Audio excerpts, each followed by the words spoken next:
नमस्कार, मेरा नाम है मीनाक्षी रजत और आप देख रहे हैं अपना फेवरेट डिबेट शो सबका हिसाब होगा। आज बात करेंगे कि क्या दुनिया का पावर सेंटर बदल चुका है। यह सवाल इसलिए क्योंकि सुपर पावर कहलाने वाले अमेरिका ने आखिरकार घुटने टेक दिए हैं। मिडिल ईस्ट के रण क्षेत्र से जो खबरें आ रही है वो चौंकाने वाली हैं। जिस ईरान को दबाने की कस्में खाई गई थी, आज वही ईरान इस जंग में नया सिकंदर बनकर के उभरा हुआ है और खुद को दुनिया का सबसे ताकतवर नेता कहने वाले डोनाल्ड ट्रंप, जो कभी ईरान को नेस्तनाबूद करने की धमकियां देते थे, आज खुद 2 हफ्ते का सीज फायर करके बैठ गए। चर्चा गर्म है कि ट्रंप ने खुद सीज फायर का प्रस्ताव आगे बढ़ाया था। अब जरा आपको एक तस्वीर भी दिखाती हूं जो कि ईरान से आई है जश्न के माहौल की। ये जो तस्वीरें आप देख रहे हैं, ये ईरान में दरअसल जश्न हो रहा है और ये पूरा हुजूम आप सड़कों पर देख सकते हैं कि किस तरीके से लोग यहाँ पर हाथों में झंडे लेकर के उतरे हुए हैं। हालांकि बहुत सारे लोगों के हाथों में बंदूकें भी आपको नजर आएगी। ये जश्न ट्रंप के सीज फायर की भीख मांगने के बाद मनाया जा रहा है। लोग ट्रंप के सीज फायर को अपनी जीत करार दे रहे हैं। ईरान की तरफ से यह बयान दिया गया कि अमेरिका हमारे सामने गिड़गिड़ा रहा था कि हम सीज फायर को मान लें, सीज फायर हो जाए, और उसके बाद जैसे ही लोगों को इस बात की भनक लगती है कि सीज फायर हो चुका है, उसके बाद लोग सड़कों पर उतर करके जश्न में डूब जाते हैं। अब सवाल यह है कि ट्रंप ने आखिरकार सरेंडर क्यों किया है। जंग में ईरान ने जिस तरीके से अमेरिका जैसे सुपर पावर समेत 12 देशों को अकेले दहलाया है, वाकई ये काबिल तारीफ रहा। अब आपको बताते हैं कि ट्रंप ने सरेंडर क्यों किया है। इजराइल पर दरअसल 40 दिनों तक यूएस इजराइल पर हावी रहा है ईरान। अमेरिका के F-115E समेत 6 फाइटर जेट उसकी तरफ से मार गिराए गए हैं। मिडिल ईस्ट में अमेरिका के तमाम एयरबेस पर उसने ताबड़तोड़ हमले किए हैं, वहां अमेरिका का नुकसान किया है। इसके साथ ही 10 खाड़ी देशों में ईरान ने लगातार हमले किए हैं। खाड़ी में यूएस की आईटी कंपनियों पर बड़े हमले की धमकी दी और बहुत सारी जगह पर जो कि यूएस से जुड़ी हुई कंपनियां थी, वहां पर हमले भी किए उसने। हॉर्मुज स्ट्रेट बंद कर ईरान ने ट्रंप को संकट में डाल दिया। हॉर्मुज स्ट्रेट को लेकर के ट्रंप पर अंतर्राष्ट्रीय प्रेशर भी बनने लगा। अमेरिका से डील करने से ईरान का साफ इनकार था कि वो कोई बातचीत नहीं करेगा अमेरिका से जब तक कि अपनी शर्तें न मनवा ले। ईरान पर हमले का अमेरिका में भारी विरोध देखने को मिला। लोग सड़कों पर उतरे और अपनी ही सरकार के खिलाफ प्रदर्शन करते हुए नजर आए थे। आपको वो तस्वीरें याद होगी जब ट्रंप के विरोध में नो किंग्स प्रदर्शन निकला और उसमें लगभग 1 करोड़ अमेरिकी सड़कों पर उतरे हुए थे और ट्रंप के पुतले को लेकर के उसे चप्पलों से पीटते हुए नजर आए थे। उस वक्त पूरी दुनिया ने देखा था कि अमेरिका में अमेरिका के लोग ही इस युद्ध से नाराज नजर आ रहे हैं। हालांकि इसे दुनिया सुपर पावर का सरेंडर कह रही है और इस बात की आलोचना अमेरिका के अंदर शुरू भी हो गई है, जहां अमेरिकी सांसद ये कह रहे हैं कि ट्रंप ने घुटने टेक दिए हैं, उन्हें इस्तीफा दे देना चाहिए। जिस आग को अमेरिका ने हवा दी थी, अब उसी की आंच से वॉशिंगटन झुलस रहा है। इस जंग के मैदान में ईरान ने वो करके दिखाया है जिसकी कल्पना पेंटागन ने भी नहीं की थी। अमेरिकी सेना की धज्जियां उड़ाते हुए ईरान ने साबित कर दिया कि तकनीक और जुनून के आगे सिर्फ नाम काम नहीं आता।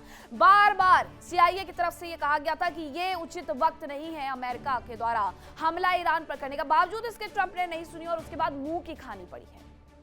अब आपको बताते हैं कि मिडिल ईस्ट जंग में आखिरकार डोनाल्ड ट्रंप कहां चूक गए जिसकी वजह से उन्हें इतना खामियाजा भुगतना पड़ रहा है।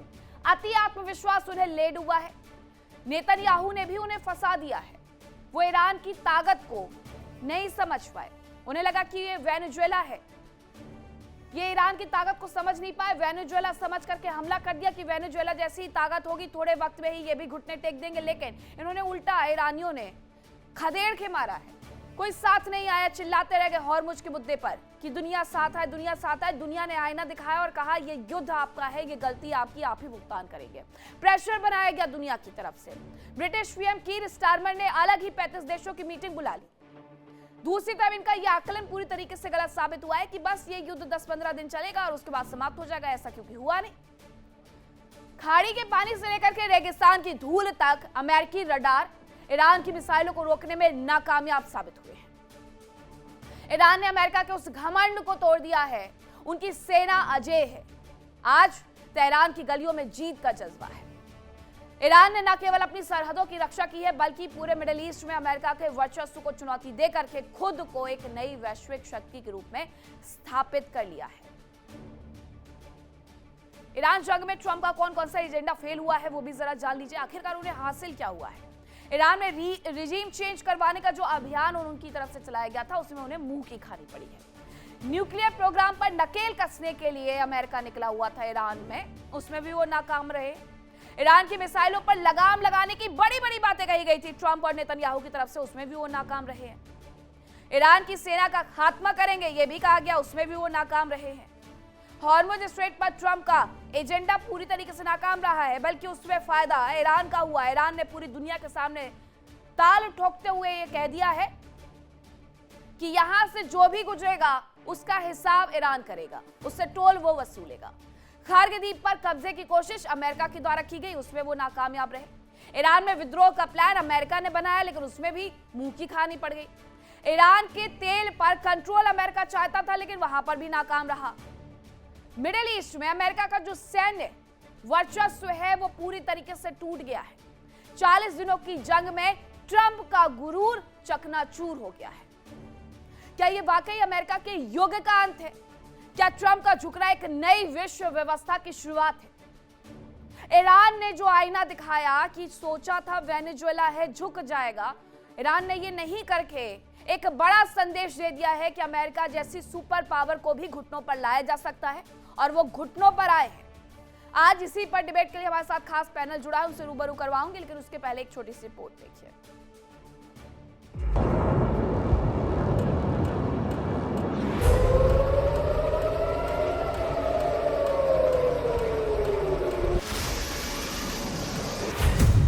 ईरान सिकंदर सुपर पावर का सरेंडर।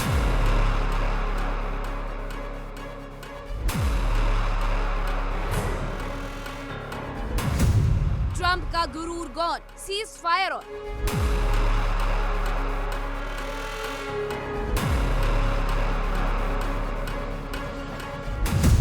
हॉर्मुज फिर खुलेगा, कंट्रोल ईरान का रहेगा।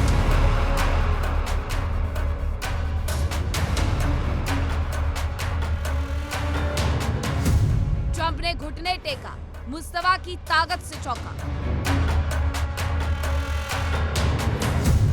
शर्तें अपनी अपनी, फिर बात कैसे बनी?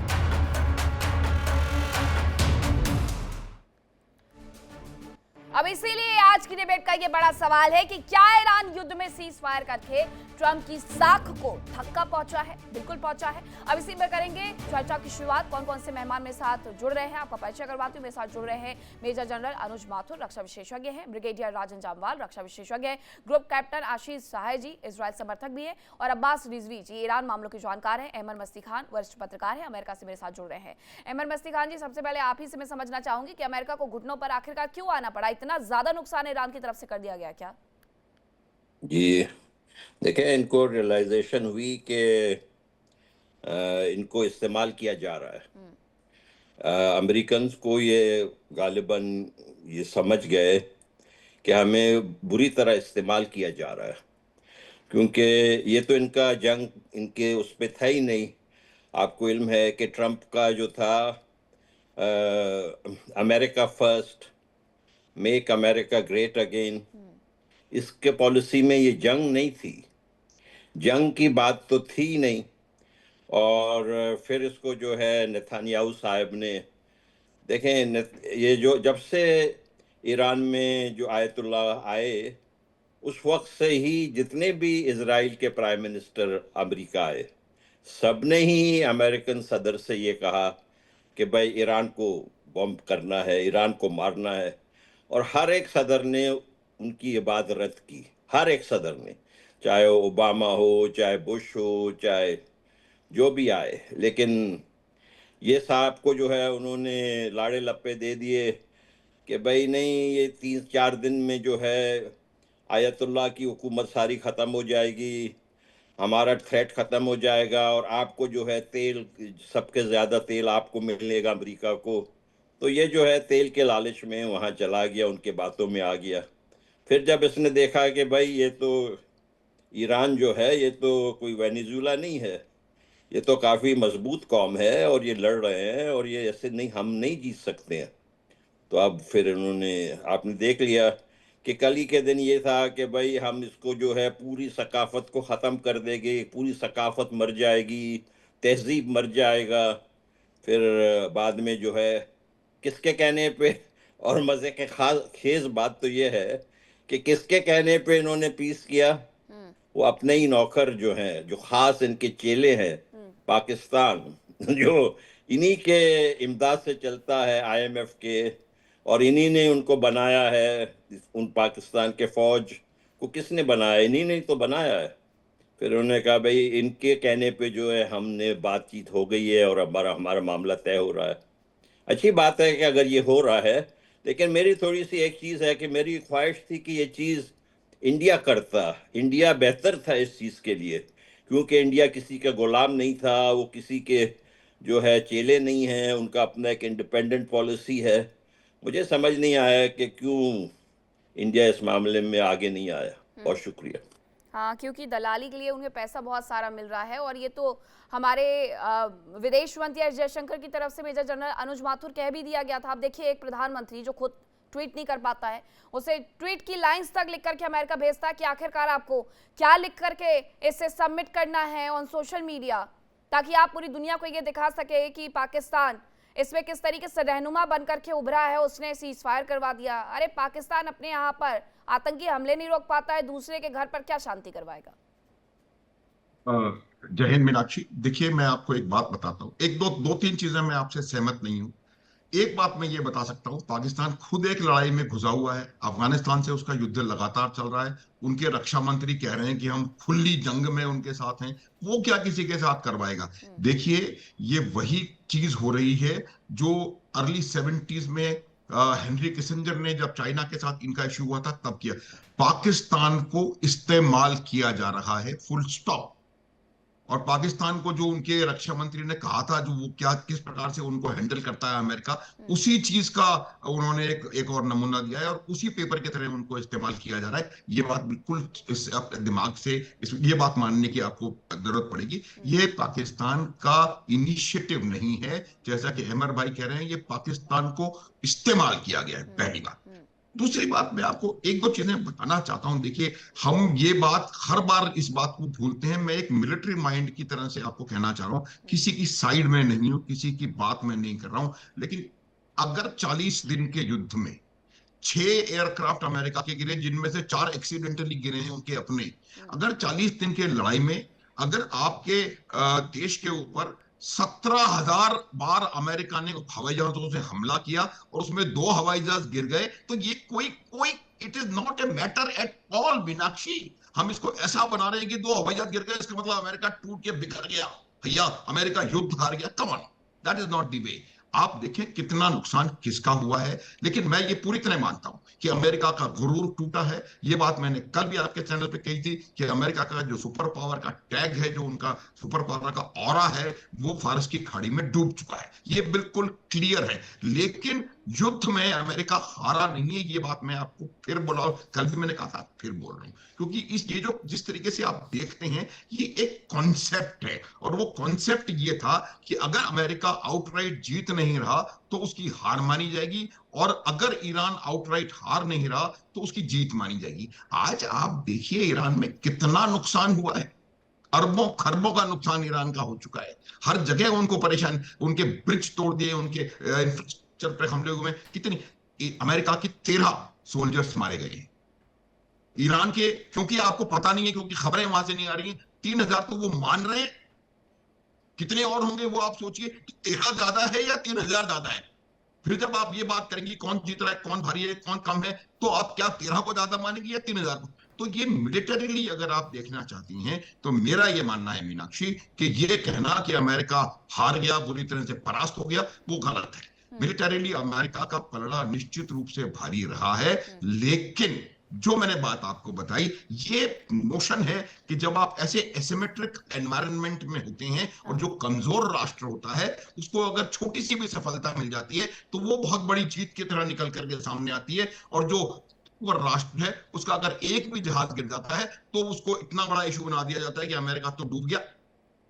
आप मेरे को बताएं कि ईरान की आधी से ज्यादा नेवी खत्म कर दी, 80% एयरफोर्स खत्म कर दी, एयर डिफेंस उसकी डिग्रेड कर दिया, इलेक्ट्रॉनिक वॉरफेयर कैपेबिलिटी डिग्रेड कर दी, ठीक। उनके मिसाइल और ड्रोन के 80% जो भंडारण है वो खत्म कर दिए। और अमेरिका का क्या हुआ, एक भी युद्ध पोत गया नहीं, एक भी उनका।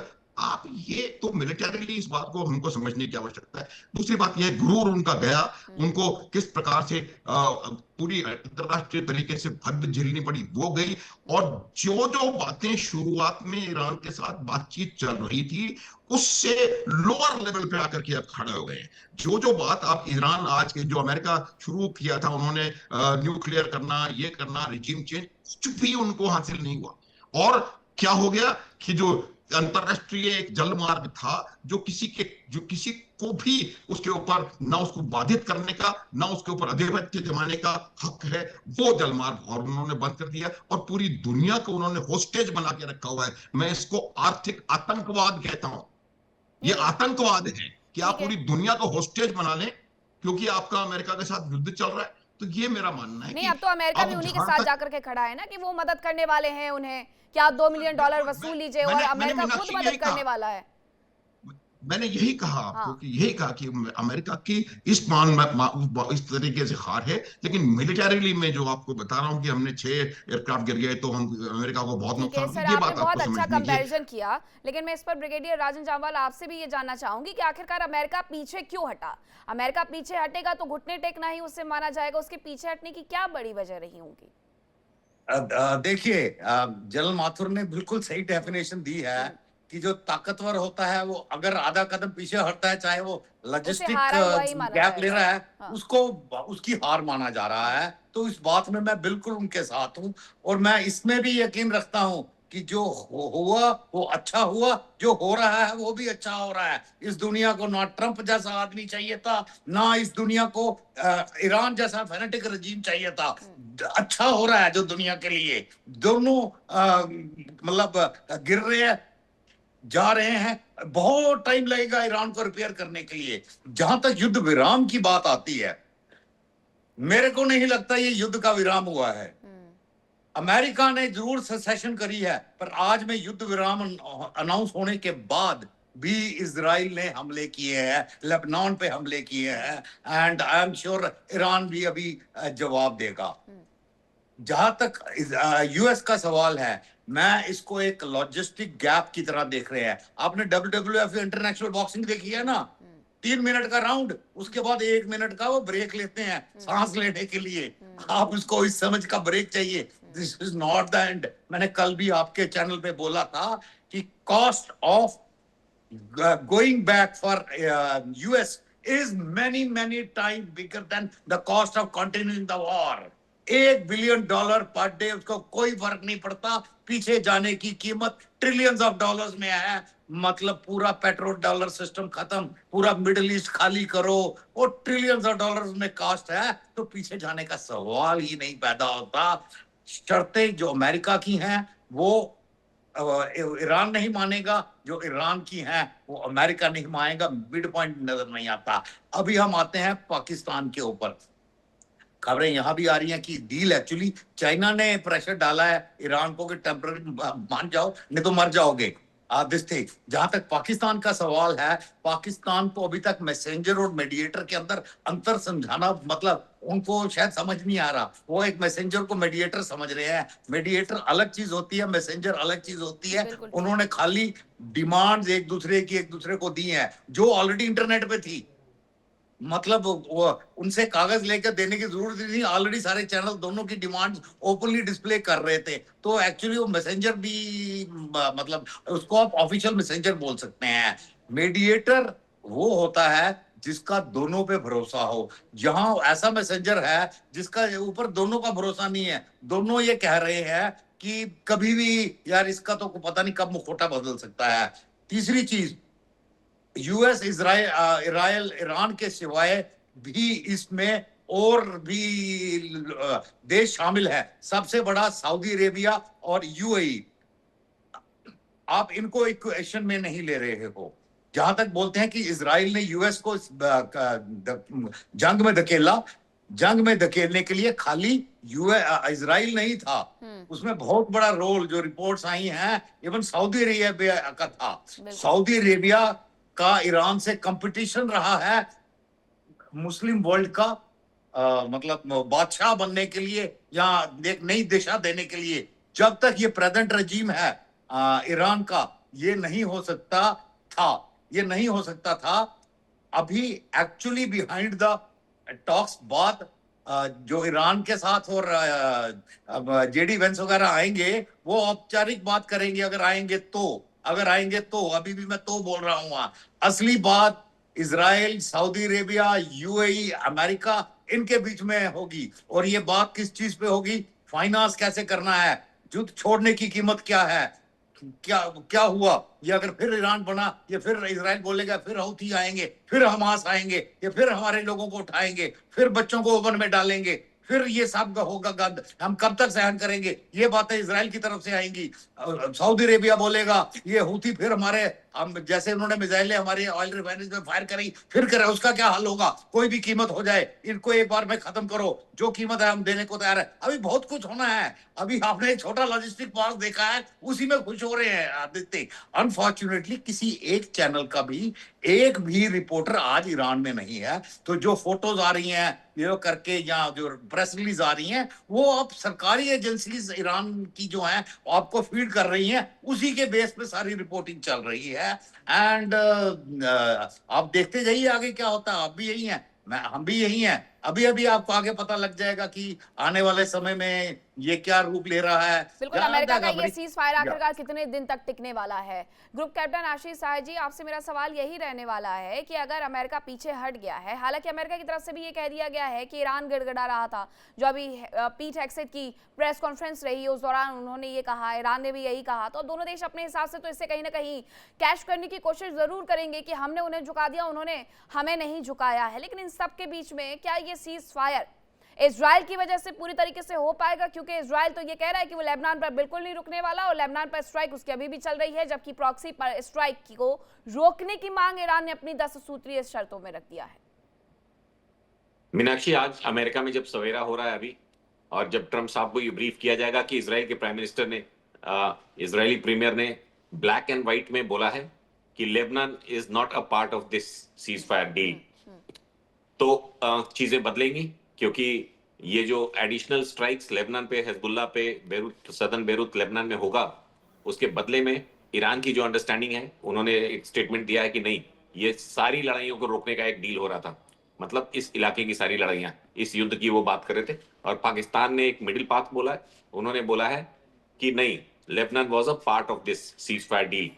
तो ये आज सवेरे अमेरिका में जब ये पेंटागन की ब्रीफिंग हो जाएगी, उसके बाद ट्रंप क्या स्टेप लेते हैं बेंजामिन नेतन्याहू से, क्योंकि अभी ये डील हाफ बेक्ड है, ये ट्रूस हाफ बेक्ड है। जेडी वांस ने बोला है कि it is a very delicate stage अभी, मतलब फ्रेजाइल वर्ड यूज कर रहे हैं। उसके बाद अभी जो लेटेस्ट, अभी आधे घंटे पहले जो एक ब्रीफिंग होती है इनकी वॉर की, उसमें पीट हेग्सेट ने भी आधे से ज्यादा तो धमकियां दे डाली कि अगर ये सीज फायर तोड़ा या इसको उल्लंघन किया तो हम क्या और कर सकते हैं। फिर उनके चेयरमैन चीफ ऑफ स्टाफ ने भी यही बात रिपीट करी, धमकियां दे रहे थे, वर्चुअली धमकियां दे रहे थे ईरान को कि इसको ऑनर करो इस सीज फायर को, क्योंकि ये लेबनान वाला मुद्दा अगले कुछ घंटों में, जैसे जैसे अमेरिका में दिन बढ़ता जाएगा, बहुत मेजर बनेगा। ये डिसाइड करेगा future of this ceasefire before they go to the talking desk. परसों है, तो कल का पूरा दिन और आज की पूरी दिन अमेरिका की अभी उनको उपलब्ध है इसको अलाइन करने के लिए। हम बहुत ही क्रिटिकल जंक्शन पे खड़े हैं।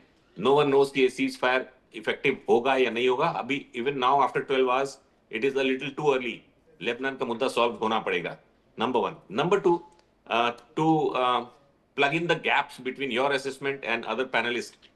देखिए, बड़ा ऑब्जेक्टिव असेसमेंट होता है। Total number of damages in terms of infrastructure, military capabilities, hardware, कोई बराबरी नहीं मीनाक्षी।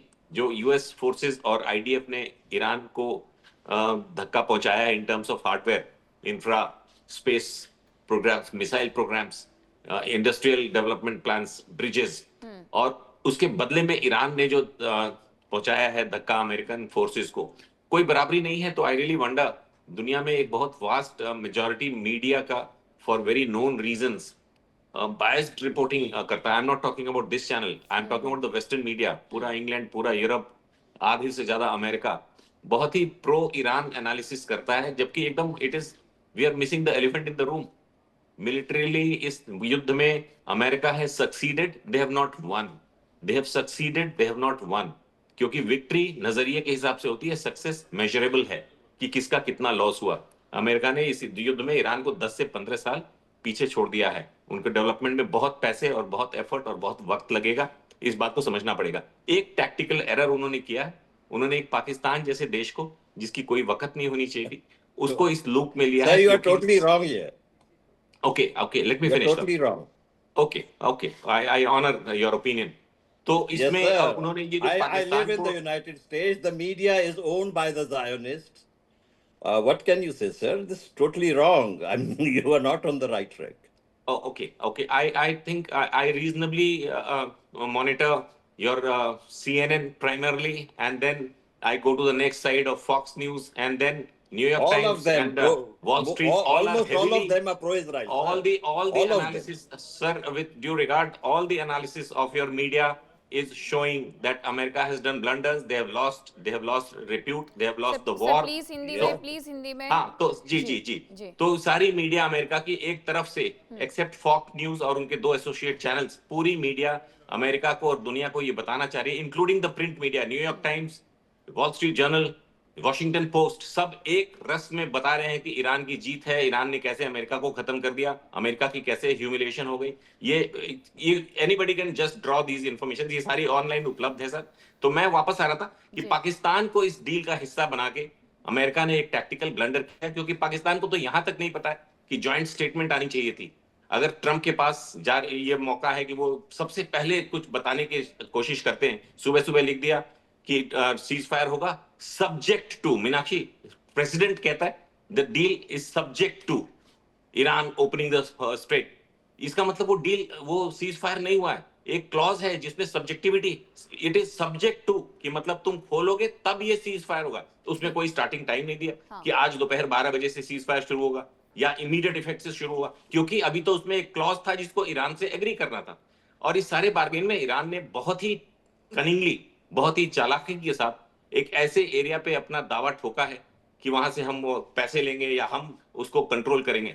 कंट्रोल तो मीनाक्षी दूर की चीज है, अगर उन्होंने मैनेज करने का भी बात किया और अगर ट्रंप ने इसको मान लिया तो it will be a disaster. क्योंकि यूरोपियन कंट्रीज, इंडिया, चाइना को कभी ये एक्सेप्ट नहीं करना चाहिए कि एक फ्री मैरीटाइम जोन को एक आतंकवादी रेजिम या फॉर दैट मैटर एनी क्योंकि कंट्री, दोनों ने एक दूसरे का नुकसान किया, अब एक दूसरे की भरपाई करने के लिए, क्योंकि अमेरिका को पैसे भरने पड़ेंगे। अमेरिका ये ट्वीट कर रहा है मिलकर के कि हम आपकी मदद करेंगे, वहां पर आपको कैसे काम करना है, पैसे कैसे कमाना है, सीधी लाइन तो ये लिखी गई थी उसमें। तो पूरी दुनिया इसको क्यों भुगतेगी, क्यों वो देगी जाकर के आपको $2 मिलियन? ऐसे में आप पूरी दुनिया में महंगाई का बम फोड़ने पर तुले हुए हैं। आपके पास एक बार फिर से आऊंगे अहमद मसीह खान जी, लेकिन अब्बास रिजवी जी, अब ईरान में तो लोग यही सोच करके खुश हो रहे हैं कि ये जो सीज फायर हुआ है वो ईरान ने करवा लिया है।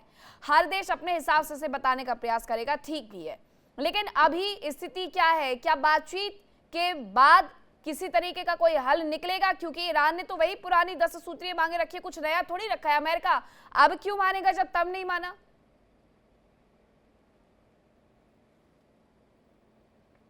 बिस्मिल्लाहिर्रहमानिर्रहीम। सबसे पहले मैं बहैसियत एक उस मुल्क जो एक मुल्क बाविकार, खुददार, खुद मुख्तार मुल्क हिंदुस्तान के 1.5 अरब अवाम को ईरान की जीत पे मुबारकबाद पेश करता हूं। भारत की जनता क्यों खुश होगी? लेकिन इसलिए हाँ, कि जो हिंदुस्तान और हमारा अजीम वतन, जिनका एक रिश्ता ईरान के साथ सदियों का रिश्ता है, जिनकी सकाफत आपस में ऐसी सकाफत है कि जिसकी मिसाल पूरी दुनिया में और किसी मुल्क में नहीं मिलती। जनरल साहब को याद होगा, हमारे ब्रिगेडियर साहब और दूसरे जो यहाँ बैठे हुए हैं, कि 1979 के बाद जो ईरान की ये गवर्नमेंट आई है कि जिसको मेरे जनरल साहब रेडिकल इस्लाम कहते हैं बार बार, इस हुकूमत ने हमेशा हिंदुस्तान के साथ अच्छे ताल्लुकात रखे हैं। कि अगर तारीख देखी जाए 1979 से पहले की जो हुकूमत रही है कि वो हमेशा हमारे खिलाफ और पाकिस्तान का साथ देती रही। अब जो आपका सवाल है कि बेसिकली ये देखें कि जो सबसे पहले अमेरिका की शिकस्त इसलिए है कि सबसे जो ट्रंप थे वो ये कह रहे थे कि मैं रजीम चेंज करूं, लेकिन रजीम चेंज नहीं कर सका, वहां की हुकूमत को गिरा नहीं सका। और उसके बाद कहा था कि बैलिस्टिक मिसाइल जो हैं उनको मैं खत्म कर दूंगा। कभी ये भी कहा कि उनके पास बैलिस्टिक मिसाइल खत्म हुए। अब ये नहीं पता कि ये कौन से जिन और जन्नात आए हैं कि जो इसराइल के ऊपर बरसा रहे थे। और तीसरी बात ये कहा था कि जहां ये फैक्ट्री हैं कि उसको भी नेस्तो नाबूद कर। पिछले साल जून में भी ये कहा गया था जब B-2 बम्बर्स के जरिए कि ये कहा गया था कि जहां आईटीमी प्लांट है वो खत्म किए गए, लेकिन वो भी नहीं हो सका। अब स्ट्रेट ऑफ हॉर्मुज की बात हम करें, उसके बारे में ये कहा गया था कि अब वो खोलना है, लेकिन अभी तक उसको भी नहीं खोल सके। अब मुझे ये बताएं कि जो वार ऑब्जेक्टिव है उसमें अमेरिका की कहां जीत है। मेरे जनरल साहब, मैंने कल भी ये बात की कि मेरे सरताज में उनको यहाँ से सैल्यूट करता हूं कि क्योंकि ये मुल्क के एक वफादार जनरल है, सबसे पहले देश उसके बाद विदेश। लेकिन ये जरूर कहना चाह रहा हूं मेरे जनरल साहब कि जब अमेरिका और ईरान की इस वार के बारे में ऐसा तजिया कर रहे हैं कि जैसे मेरे जनरल साहब इस वार में इस वक्त भी शामिल रहे, ये कह रहे हैं 4 जहाज, और जो वेस्टर्न मीडिया में ये भी कहा जाता है कि तकरीबन 18 जहाज अमेरिका के गिराए गए। अब ये कह रहे हैं कि 13 अमेरिकन मारे गए हैं कि जबकि वेस्टर्न मीडिया के जरिए ये कहा जाता है कि तकरीबन 1 करोड़ की जो इस वक्त अमेरिका में ट्रंप के खिलाफ निकले, क्यों निकले। लेकिन दूसरी तरफ आज ईरान में वही करोड़ों लोग जश्न मना रहे हैं, तो क्यों मना रहे। और उसके अलावा जो आप अभी ये कह रहे थे कि रेडिकल इस्लाम, मैं आपको जनरल साहब माजरत चाहता हूं कि थोड़ा सा मैं यहाँ एक्सप्लेन करूं कि रेडिकल इस्लाम वहां होता है कि जहां ISIS का वजूद होता है। रेडिकल इस्लाम वहां है कि जहां दाइश का वजूद हो। रेडिकल इस्लाम वहां है कि जहां अमेरिका के जो तोते हैं उनके कहने पे अल-कायदा बनाई जाए, लेकिन ईरान में कभी भी उनका वजूद नहीं रहा। और तीसरी बात ये कहना चाह रहा हूं, अमेरिका इसलिए उनका दादा है, उनका बाप है कि चाहे वो कोई भी हो, क्योंकि उसकी आदत है कि जब उन्होंने जापान में 1945 में एक ही हफ्ते में 2 एटम बम गिराए और उसमें 3.5 लाख मारे गए हैं। और ये अमेरिका वही है कि जिसने लीबिया में कर्नल कजाफी को कत्ल करवाया है। अमेरिका वही है कि जिसने सद्दाम को मारा है। और अमेरिका वही है कि जिसने पाकिस्तान में उन दहशतगर्दों की हिमायत करके पूरे दुनिया का और उसके वजूद और जो यहाँ की शांति उसको खत्म किया है। मेरे जनरल साहब, आप अच्छे ओहदे पे रहें, लेकिन बात वो करें कि जो हकीकत है, जो रियलिटी है और जो हमारा इस्लाम है। मैं आपको ये बताना चाह रहा हूं कि आप इस्लाम का मुताला जरूर करें कि इस्लाम में किसी के खून को अगर कोई गिराए और उसको कुरान में इस तरीके से पेश किया गया, उसने पूरे इंसानियत को खत्म किया है। और जिसने एक इंसान को बचाया है उसने पूरी इंसानियत को बचाया है। और अगर आप इस्लाम की बात कर रहे हैं, मैंने उस वक्त मुख्तलिफ मीडिया के जरिए ये बात की है कि जब बांग्लादेश में कहीं हमारे हिंदू भाइयों को जिंदा जलाया गया था, और मैंने कहा कि ये इस्लाम नहीं है, इस्लाम ये है कि जहां हक हो, हकीकत हो और हकीकत की पासदारी करे। अब ईरान, मैं ईरानी नहीं हूं, मैं फख्र करता हूं और प्राउड करता हूं कि मैं इंडियन हूं, लेकिन मैं हकीकत की नुमाइंदगी यहाँ कर रहा हूं। छोटा सा रिएक्शन एक मेजर जनरल, उसके बाद अहमद मस्ती खान जी भी कुछ रिएक्ट करना चाह रहे थे। मैं आपको एक बात बता दूं। ये मैं कल भी आपकी बात सुन रहा था, कल भी आपने जो पूरा एक्सप्लेन किया था सब मैं समझ रहा हूं कि ये जब रेडिकल इस्लाम की बात होती है, ये जो पिछले कई दिनों से वहां पर जो प्रदर्शन चल रहे थे इसके खिलाफ, जो में दशकों से हो रहे इकोनॉमिक कुप्रबंधन, जो आर्थिक कुप्रबंधन है। क्या आपको पता है आज $1 की क्या कीमत है रियाल में? 13.5 लाख। आज ईरान की जो आर्थिक बदहाली है उसका कारण यही रजीम, मेरा मानना है। हो सकता है आपका जो सोच है वो अपना अलग है, लेकिन मेरा ये मानना है कि ये रजीम जो है, इसको क्यों इस तरह से मैं बात कर रहा हूं, क्योंकि इसने इस ईरान का ही नुकसान किया है। इस प्रकार से आप देखेंगे कि जो कहां का जनरल कि साहब, वही अगर ईरान, जनरल एक मिनट प्लीज, जनरल आपको जनरल मैंने साहब, मैं पूरी इसका जवाब देता हूँ। अगर अगर एक मिनट, ईरान का आप- नुकसान हुआ होता, उनके ऊपर सैकड़ों सैंक्शंस लगाए गए हैं, उसके बावजूद आज करोड़ों लोग इस वक्त जश्न मना रहे हैं। अगर अगर आपको इतनी तकलीफ है कि एक वहां मिनट, इतना नुकसान हुआ है, तो आपसे बढ़कर तो उनको तकलीफ होनी चाहिए। जो अमेरिका में इस वक्त करोड़ों लोग निकल रहे हैं ट्रंप के खिलाफ, ये तो इस वक्त ईरान में सिचुएशन होनी चाहिए। इस वक्त पूरा मीडिया दिखा रहा है कि ईरान में करोड़ों लोग इस वक्त क्या है, ईरान जिंदाबाद कर रहे हैं और अमेरिका मुर्दाबाद इसलिए कर रहे हैं कि जंग किसने छेड़ी है हमेशा? अमेरिका ने। 1947 से लेकर आज तक, सॉरी 1979 से लेकर आज तक जो अमेरिका ने सैंक्शंस लगाए हैं, और अमेरिका ने कभी अपने जो उसके तोतियां उनके जरिए अंदर दहशतगर्दी की है, लेकिन वो सब ईरान ने बर्दाश्त किए हैं। अगर वहां इतना नुकसान हुआ होता, इस वक्त वो लोग कल रात से जश्न न मनाते। जनाब मेरे जनरल साहब, देखिए, मैं आपको एक बात बताऊं, ईरान की जनसंख्या कितनी है और उसमें से कितने लोग बाहर बाहर जश्न मनाने के लिए आए हैं। उतने ही लोग जब खामनेई को मारा गया था तब भी जश्न मनाने के लिए बाहर निकले थे। कोई इस तरह की बात करने की, कोई रेडिकल, आपको दिमाग को खोल के रखने की आवश्यकता है। आप बहुत देर से मेरे पास डायरेक्ट पर्सनल असॉल्ट कर रहे हैं और मैं उसका कुछ, मैंने आपके बीच में बोला नहीं एक शब्द भी, और जब मैंने बोलना शुरू किया आपने लगातार अपने भाषण उसमें घुसा दिए बीच में। आपको जो मैं बता रहा हूं ये मेरा पर्सनल व्यू है, आप मुझसे एग्री करते हैं या नहीं करते हैं उससे मुझे कोई फर्क नहीं पड़ता, लेकिन मैं आपको ये बता सकता हूं कि जो ईरान के अंदर जिस प्रकार से इस रेडिकल रजीम ने जो आर्थिक कुप्रबंधन किया है, वहां के असहमति की जो जो ताकत है, कोई किसी बात से असहमत हो ही नहीं सकता। अगर आपने एक बार बोला ये ठीक नहीं है तो एक मिनट प्लीज, इस्लाम प्लीज होता है प्लीज प्लीज प्लीज प्लीज, इस्लाम दो है, एक मिनट, एक हुसैनी आप इस्लाम है, एक मिनट, दूसरा एक यजीदी मिनट, इस्लाम है। एक लेकिन मैं मिनट, आपको ये एक मिनट, बताऊं कि जो हुसैनी इस्लाम मीनाक्षी, दिस इज होगा, नॉट ऑन, वो कभी this is not radical on. इस्लाम नहीं हो सकता है। रिजवी जी, आप एक मिनट, एक अब मिनट रिजवी साहब, आप रिजवी जी हाँ, सुनिए, एक मैं एक आपको सेकंड, मोटा एक मोटी मिनट, याद दिलवाती हूँ कि जब जनवरी में यहाँ पर प्रदर्शन चल रहे थे तो किस तरीके से लोगों के साथ वहाँ पर मारपीट की घटनाएं हुई थी, कितने लोगों को वो फांसी पर लटकाने वाले थे, ये खुद ईरान ने बयान देने शुरू किए थे। और अगर आप कहें कि ये वेस्टर्न मीडिया का प्रोपेगेंडा था तो ऐसा भी नहीं है। सोशल मीडिया आजकल उससे बहुत ज़्यादा आगे निकल गया है। वहाँ से ऐसे ऐसे वीडियोज़ आ रहे थे जो बता रहे थे कि किस तरीके से लोगों के साथ वहाँ पर मिसबिहेव किया जा रहा है। इसलिए भी इस पर सवाल उठते हैं।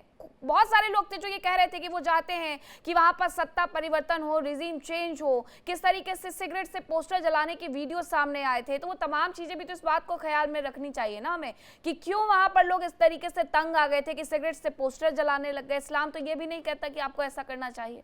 अहमद मस्ती खान जी, आप इस सब के बीच में कुछ कहना चाह रहे थे जब ग्रुप कैप्टन आशीष साय जी बोल रहे थे, जरा उस पर भी आप गौर फरमाइएगा, लेकिन कुछ बड़े बड़े पॉइंट्स भी जरा ये समझाइएगा कि अमेरिका के पीछे हटने की वजह क्या रही। ठीक, उसने स्टेप बैक किया, पूरी दुनिया ये कहेगी कि वो हार मान बैठा है, लेकिन उसने स्टेप बैक किया ही क्यों?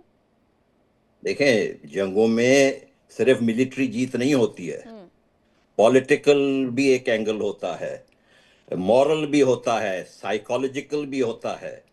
सिर्फ जाहिर है कि अमेरिका के साथ तो कोई भी मुल्क मुकाबला नहीं कर सकते, इसमें क्या शक है। ना रूस उसके आगे खड़ा हो सकता है, ना चाइना हो सकता है। आपकी इंडिया की फौज जो है चौथे नंबर पे, वो भी नहीं खड़ा हो सकती है। मिलिटरीली तो कोई भी नहीं कह रहा है कि ईरान जीता है, नहीं जीता है। ईरान मॉरली जीत गया है, साइकोलॉजिकली जीत गया है। मैं आपसे अर्ज करूं, अभी हमारे दोस्त कह रहे थे कि भाई अमेरिकन मीडिया ज़ायोनिस्ट कंट्रोल में है। मैं आपसे अर्ज कर रहा हूं, मैं खुद इस मुल्क में रहता हूं। एरन बुशनल 24-year-old यहूदी सोल्जर, उसने 2 साल पहले इजराइल के एम्बेसी के आगे जाके अपने आप को उसने सुसाइड किए जलाकर। उसकी खबर आप मुझे कहीं बता दें, न्यूयॉर्क टाइम्स में बता दें, वॉशिंगटन पोस्ट में बता दें, CNN में बता दें, जिनका आपने नाम लिया, कहीं नहीं। टोटल बॉयकॉट, ये आप ना समझे। दूसरी मेरी आपसे गुजारिश ये है कि भाई अमेरिका के चीयर लीडर ना बने, कम से कम जो इंडिया के डिफेंस एनालिस्ट हैं। ये ट्रंप जो है कहते 5, आप शायद आपके जहाज पाकिस्तानियों ने गिराए, नहीं गिराए, 5-6 था नंबर। इसके आखिरी काउंट क्या थे ट्रंप साहब की? 5 से 7, 7 से 8, 8 से 11, मुझे मेरे ख्याल में शायद 13 पे पहुंचने से पहले इनका ये नंबर हो गया, खुद जंग में फंस गए। ट्रंप जो है, इनके जो वजीर, जो सेक्रेटरीज वगैरह थे, ये किस किस्म की तस्दीक आमेज बात इंडिया के लिए कर रहे थे। थोड़ा सा इंडियन को प्राइड नेशनल होना चाहिए। ये पाकिस्तानियों वाला अमरीकियों की चमचागिरी करना, ये जेब इंडियंस को नहीं देता है। मेरा सिर्फ ये है। नहीं, ऐसा क्या कह दिया उन्होंने? अहमद मस्ती खान जी, ऐसा क्या कह दिया? क्या चीज? ऐसा क्या कह दिया? बाबा कि ये अमेरिका बहुत जबरदस्त है और ये जो है ईरान टेररिस्ट है। ईरान ने इंडिया में कौन सी टेररिज्म की, मुझे बताएं, एक मिसाल दें। 2020 में जब यहाँ पर बहुत सारी तैयारियां की जा रही थी, बल्कि 2020 से पहले 370 हटाने को लेकर के, तब किस तरीके से वहां पर पोस्ट किए जा रहे थे ईरान की तरफ से, अयातुल्लाह अली खामनेई की तरफ से?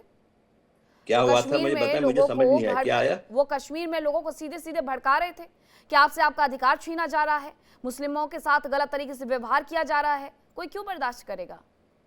ये एक कंपैरिजन था अहमद मस्ती खान जी कि किसने सैन्य के तौर पर किसने कितने सैनिक गवा दिए, किसने कितने फाइटर जेट्स गवा दिए हैं।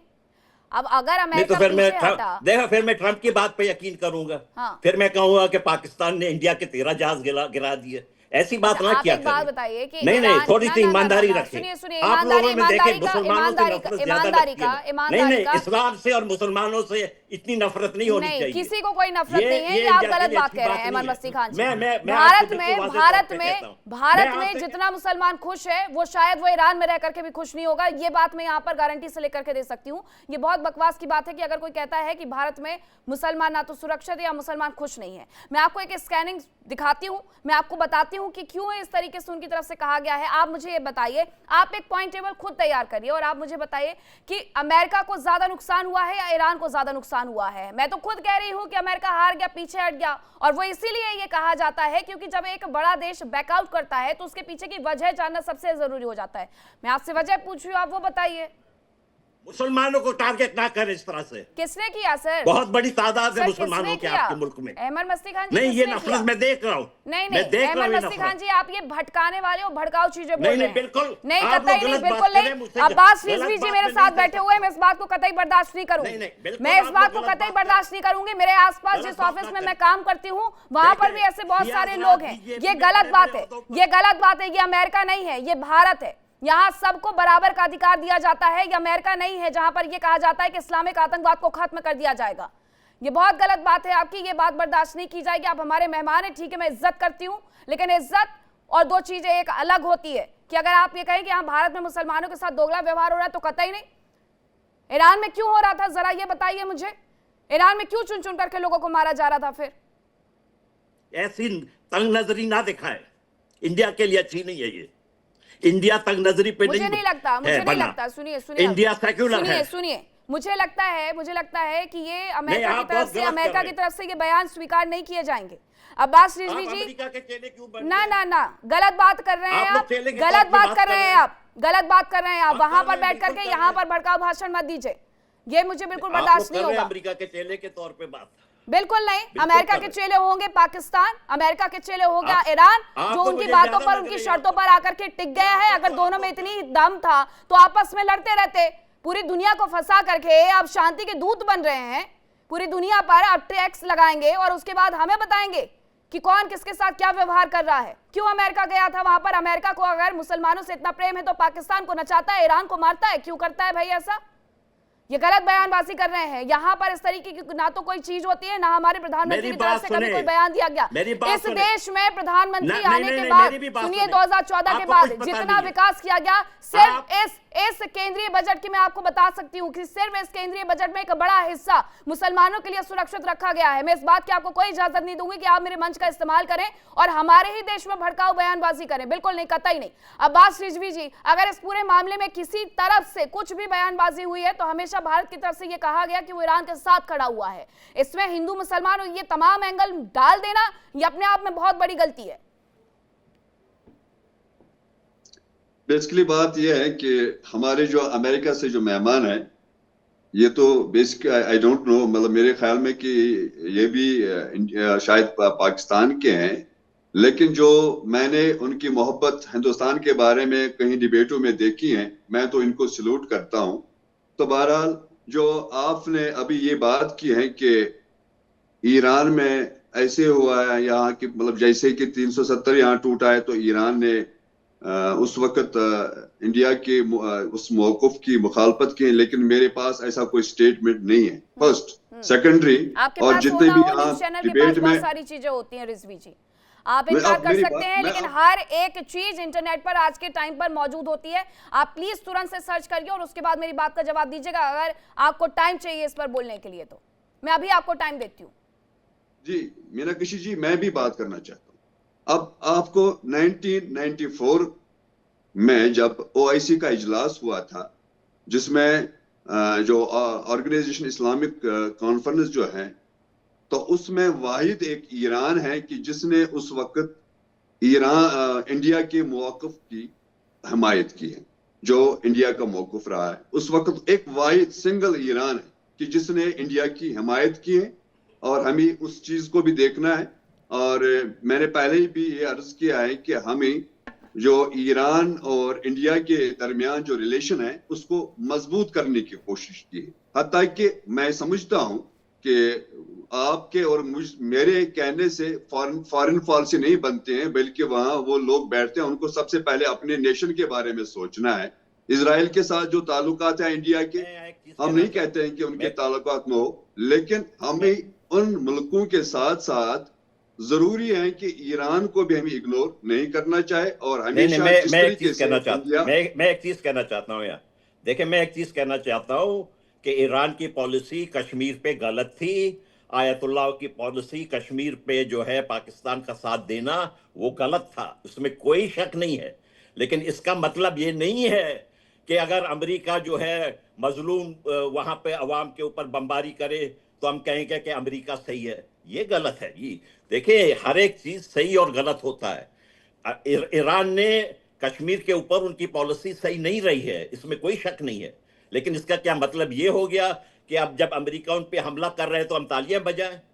अच्छा, आप बताइए यहाँ पर किस ब्यूरोक्रेट्स की तरफ से, किस नेता की तरफ से ये बयान दिया गया है कि ईरान के साथ जो हो रहा है, अमेरिका जो कर रहा है वो सही है? किसने कहा है ऐसा सर?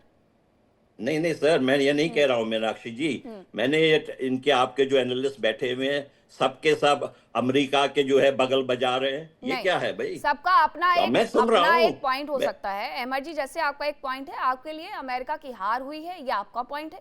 नहीं, हम कह रहे हैं कि अमेरिका टेररिस्ट। आप पत्रकार हैं, मैं भी पत्रकार हूं, आपकी इज्जत मैं इसलिए भी बहुत ज्यादा करती हूं कि हमें निष्पक्ष हमेशा इसलिए भी होना चाहिए क्योंकि एक कंपैरिजन होता है। अमर मस्ती खान जी, कंपैरिजन होता है। अगर कैप्टन किसी चीज का कंपैरिजन करके कोई सी चीज रख रहे हैं तो हमें उसकी थोड़ी सी इज्जत तो करनी होगी ना। हम ये नहीं कह सकते कि नहीं कोई पिछड़ू बन रहा है अमेरिका का। ना, अमेरिका ने ऐसा कुछ हासिल नहीं किया है। अमेरिका ने ऐसा कुछ हासिल नहीं किया है इस युद्ध से जिसकी वजह से उसकी वाहवाही होनी चाहिए। अगर उसने स्टेप बैक किया तो मैं तो अपने पूरे पैनलिस्ट से ये पूछ रही हूँ कि हाँ, उसकी हार है। ग्रुप कैप्टन आशीष राय जी, आपने भी पॉइंट्स बताने चाहिए कि क्यों आखिरकार वो पीछे हट गया पूरी दुनिया पे ऊपर। $2 मिलियन का ये कर्जा डाल करके कि भैया जहाज निकलेगा तो $2 मिलियन दीजिएगा, उसके बाद निकलेगा। इसमें फायदा किसका हुआ? अमेरिका ने जो नुकसान पहुंचाया उसमें वो खुद भरपाई करे ना करे, बल्कि दुनिया से पैसे लेगा। और ईरान को भी एकदम खुली छूट मिल गई युद्ध के बहाने कि चलिए टोल ही लगा लेते हैं, कुछ नहीं तो सही। ना करें, वो आपका दोष नहीं है। मैं सिर्फ ये कह रहा हूँ, आपकी मर्जी है। आगे ठीक, अमेरिका कोई इंडिया का वेल विशर नहीं है, ये मैं आपसे कह रहा हूँ। अमेरिका इंडिया को भी अपना कंपेटिटर समझता है। आप क्यों ये नहीं समझ रही हैं? बिल्कुल समझ रहे हैं। एक minute, let me clarify this. America किसी का वेल विशर नहीं है, और वो अमेरिका खुद कहता है। हेनरी किसिंजर का स्टेटमेंट है जब उन्होंने कहा था कि enmity with America is dangerous and friendship with America is fatal. सारी दुनिया इस बात को जानती है, कोई इस बात से इनकार नहीं कर रहा है। मैं जो बात करने का प्रयास कर रहा हूं मीनाक्षी, मैं थोड़ा जल्दी में हूं, मेरे को निकलना है, लेकिन जो मैं प्रयास कर रहा हूं वो ये है कि जो रेजिम अपने खुद के देश के लिए, ईरान के लिए भी जो जो नुकसानदायक है उसकी बात मैं कर रहा था। आप देखें कितने लोगों का वहां पर जनवरी में और दिसंबर के एंड में और जनवरी में क्या हाल हुआ है। ये तमाम चीजें आपको देखने की जरूरत है। जो इकोनॉमिक मिसमैनेजमेंट हुआ है पिछले 47 सालों में, जो वहां पर असहमति की, जो nobody can disagree with anything, आपको जिस प्रकार का वहां पर वैचारिक स्वतंत्रता को खत्म कर दिया गया है। मेरा ये मानना है कि हम ईरान के भले की भी बात कर रहे हैं। कभी मैंने ये स्टेटमेंट थोड़ी देर पहले दिया था कि अमेरिका की साख जो है वो फारस की खाड़ी में डूब गई है, तो ये बात समझने की जरूरत है। अमर भाई, आप जो समझना चाहें समझ सकते हैं। अमेरिका को हम भी जानते हैं और हमने भी काफी स्टडी की है हर चीज की, और हमारे को पूरा ज्ञान है कौन क्या है कौन क्या नहीं है। मैं यही कहना चाह रहा हूं कि जो रिजीम ईरान के खुद के लिए ठीक नहीं है, उस रिजीम के बारे में मैं बात कर रहा हूं। आज की तारीख में ईरान की तरफ से कोई बात करने वाला वहां पर मौजूद नहीं है, क्योंकि ईरान आईआरजीसी के चंगुल में है। आईआरजीसी ईरान के फायदेमंद की चीज नहीं। ये बात आपको समझने की जरूरत है, और अगर आप नहीं समझना चाहते, that is your wish. Thank you very much. आदाब के साथ जिस तरह के ईरान के रिजीम की आप बात कर रहे हैं, इसी तरह ट्रंप जो है अमेरिका के लिए बहुत खराब है। ठीक है ब्रिगेडियर जामवाल जी, आपका मैं इस पर पॉइंट चाहूंगी। मैं बार बार शुरुआत से यही पूछ रही हूँ, अमेरिका क्यों पीछे हट गया है? अमेरिका को कुछ ऐसा हासिल तो हुआ नहीं जैसा उसने शुरुआत में कहा था कि हम रिजीम चेंज करवा लेंगे, हम वहां से तेल भी निकाल लाएंगे, हम हॉर्मुज पर अपना नियंत्रण भी कर लेंगे। हासिल क्या हुआ? कुछ नहीं। देखिए, मैं 2-3 बातें करना चाहता हूँ। मैंने शुरू में पहले ही आपके बोला था, ना इस दुनिया को ट्रंप चाहिए, ना इस दुनिया को ईरान जैसा रजीम चाहिए। मतलब मैंने बात वहीं से शुरू की थी। कोई ट्रंप की हिमायत नहीं कर रहा है। आप पहली बात, जहां तक ईरान की बात है कि वो ईरान, वो पर्शियन सिविलाइजेशन की बात है, पर्शियन सिविलाइजेशन 1979 में खत्म हो गई। आज ईरान के झंडे पे अल्लाह अकबर अरबिक में नहीं लिखा, अरबिक में लिखा है, पर्शियन में नहीं लिखा। पर्शियन जो एक इतनी रिच लैंग्वेज थी, अरबिक में लिखा है। वो ले आए, सारा कुछ अरबिक ले आए हैं। तो मतलब हमास की खासी मौजूदगी उनकी दरिंदगी को दिखाती है। जो एक ऐसा ऑर्गेनाइजेशन खड़ा कर सकता है, जिन्होंने 7 अक्टूबर को जो किया, एक आदमी ने उसको मना किया। ट्रंप ने जो किया, हम ओपनली बोलते हैं कि वो बिल्कुल गलत है, हिंदुस्तान के लिए ठीक नहीं है। बिल्कुल सही बात बोली उन्होंने सबने कि भाई बिल्कुल सही नहीं है ट्रंप। तो ट्रंप की कौन हिमायत कर रहा है? हम तो चाहते हैं कि इस लड़ाई में ट्रंप भी डूबे, ईरान भी डूबे, दोनों से निजात मिले दुनिया को, बिकॉज दोनों नहीं चाहिए इस दुनिया को। ये मेरा पॉइंट था हमेशा से। इसलिए मैं आपको ये कहना चाह रहा हूं कि अगर निजात चाहे तो वो अमेरिका से निजात चाहे, अगर निजात चाहे तो ट्रंप से निजात चाहे, क्योंकि ये वही अमेरिका है कि जिसने आज तक लाखों लोगों को कत्ल किया है। ईरान ने तो ऐसा काम तो नहीं दिखाया है ना। ईरान ने तो ऐसा काम नहीं दिखाया है। ईरान ने तो आज तक कोई दहशतगर्दी तो नहीं की है। अमेरिका तो हर जगह पे तो दहशतगर्दी कर रहा था। आज तो मेरे ख्याल में आज इतना खुशी का दिन है कि आज अमेरिका का गुरूर टूट गया है, आज इजराइल का गुरूर टूट गया है। आज पूरा छोटा को अगर देखा जाए, मालदीव, मेरे ख्याल में मालदीव के लोग भी खुश होंगे कि आज एक ऐसे इंसान का गुरूर टूटा है। आज ऐसे मिलिट्री एनालिसिस समझा रहा था कि कैसे रखा हुआ था पूरा दुनिया, और आपको बताया गया था कि वो अमेरिका जीता नहीं है, उसने सिर्फ नुकसान ज्यादा किया है, यहां तक बोला गया। अभी आपको ये समझ नहीं आता तो नेचुरली बैकग्राउंड कम है थोड़ा सा इसलिए तो मैं बोल रहा हूं ना, क्योंकि अभी आपने बीजेपी ज्वाइन कर ली है। तो हमने वो 2 महीने पहले इन्होंने वैसे ज्वाइन करी है। अब बाकी पैनलिस्ट को पता नहीं होगा, मैं मजाक नहीं कर रहा। नहीं, मैं आज बीजेपी बात नहीं कर रहा हूँ। मैं आज ऑल इंडिया शिया पर्सनल लॉ बोर्ड का मैं आज स्टेट जनरल सेक्रेटरी हूँ। ये जो किसने आपको इन्फॉर्मेशन दी है, देखो मैं यकीन से बात करना चाह रहा हूँ।